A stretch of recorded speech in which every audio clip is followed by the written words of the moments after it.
ಈಗ ರಾಜ್ಯ ದೇಶ ವಿದೇಶಕ್ಕೆ ಸಂಬಂಧಪಟ್ಟ ಹಾಗಿನ ಕೆಲ ಪ್ರಮುಖ ಸುದ್ದಿಯನ್ನು ಬನ್ನಿ ಕ್ವಿಕ್ ಆಗಿ ನೋಡ್ಕೊಂಬೋಣ.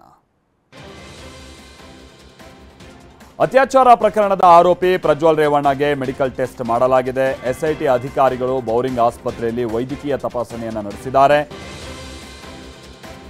ತೆಲುಗು ನಟಿ ಹೇಮಾಗೆ ರೇವ್ ಪಾರ್ಟಿ ಪ್ರಕರಣ ಉರುಳಾಗಿ ಪರಿಣಮಿಸ್ತಾ ಇದೆ. ಬೆಂಗಳೂರಿನಲ್ಲಿ ಪಾರ್ಟಿ ಮಾಡಿದ್ದ ಕೇಸ್ನಲ್ಲಿ ಹೇಮಾಗೆ ಸಿಸಿಬಿ ಕಸ್ಟಡಿಯನ್ನು ನೀಡಲಾಗಿದೆ. 24 ಗಂಟೆ ಹೇಮಾಳನ್ನ ಸಿಸಿಬಿ ಕಸ್ಟಡಿಗೆ ನೀಡಿ ಕೋರ್ಟ್ ಆದೇಶವನ್ನ ಹೊರಡಿಸಿದೆ.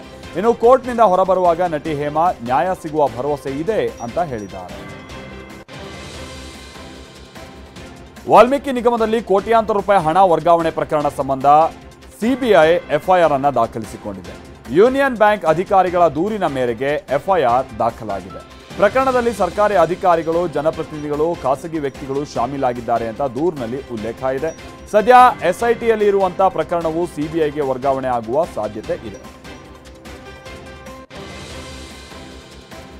ಒಡಿಶಾ ಸಿಎಂ ನವೀನ್ ಪಟ್ನಾಯಕ್ ರಾಜೀನಾಮೆಯನ್ನ ಸಲ್ಲಿಸಿದ್ದಾರೆ.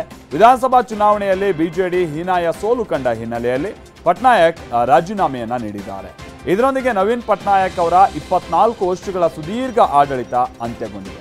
2000 ಮಾರ್ಚ್ 5ನೇ ತಾರೀಕಿನಂದು ಮುಖ್ಯಮಂತ್ರಿಯಾಗಿ ಅಧಿಕಾರದ ಚುಕ್ಕಾಣಿ ಹಿಡಿದಿದ್ದ ನವೀನ್ ಪಟ್ನಾಯಕ್ ಸತತ 5 ಬಾರಿ ಅಧಿಕಾರದ ಚುಕ್ಕಾಣಿಯನ್ನ ಹಿಡಿದಿದ್ದರು.